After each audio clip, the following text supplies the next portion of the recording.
Another day, another cafe, another cyber, no? So, nandito tayo ngayon sa Nailholics, no? Sa SM Manila.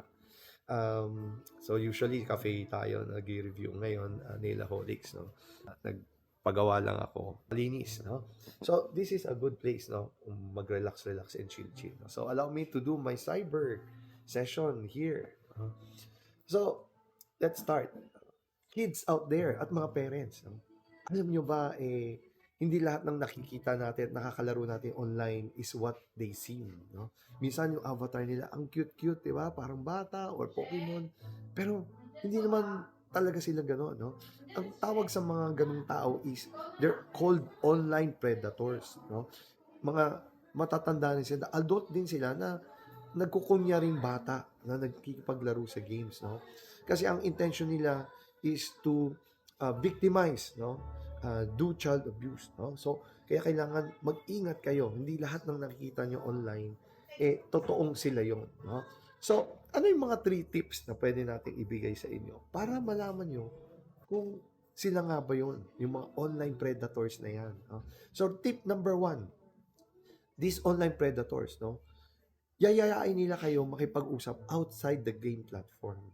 So for example, naglalaro kayong Roblox, naglalaro kayo ng Minecraft, etc. Tapos may makakausap sa inyo, tapos biglang, let's talk on Discord, let's talk on WhatsApp, etc. etc. No? Ilalabas kayo sa Viber. So, huwag kayong papayag, no? Kasi yung meron kasing parent control yung mga games nyo.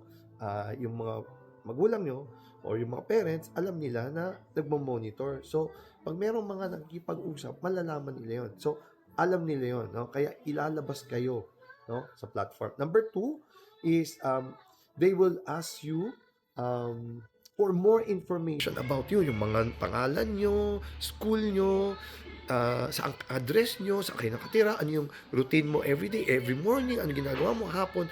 So, minsan, friendly, di ba, kakausapin. Pero kumukuha sila ng information para ma-victimize nila kayo. So, huwag nyong bibigyan ng personal information yung mga online predators niya. And finally, no, dito sila magaling. No? They will give you gifts. No? They will give you skin, diamond, coins. And yun yung mga way nila para mauto kayo, no? Para maloko kayo na pumayag kayo sa mga gusto nilang mangyari. So again, what's very important is, no, all these 3 tips, no? And pag nalaman nyo na online predator na kausap nyo, unang gagawin nyo is look for an adult help, no? Ang close nyo, yung magulang nyo, kuya nyo, ate nyo, pinsan nyo, kung sino man, o teacher nyo or counselors, no? Sila yung makakatulong sa inyo. And of course, immediately block these accounts, no? Para hindi kanila mabiktim. Pero i-report nyo para wala na rin silang ibang mabiktima. No? So, that's it, no? That's the tip for today for against online predators, no? They exist. They are very evil, no? Masasamang tao 'yan. Kaya together we have to keep our online gaming environment safe and we need to keep you safe, no? So continue to like and follow, no, para sa mga more tips, no, on how to protect yourselves, no, especially kids out there. So see you soon. Bye.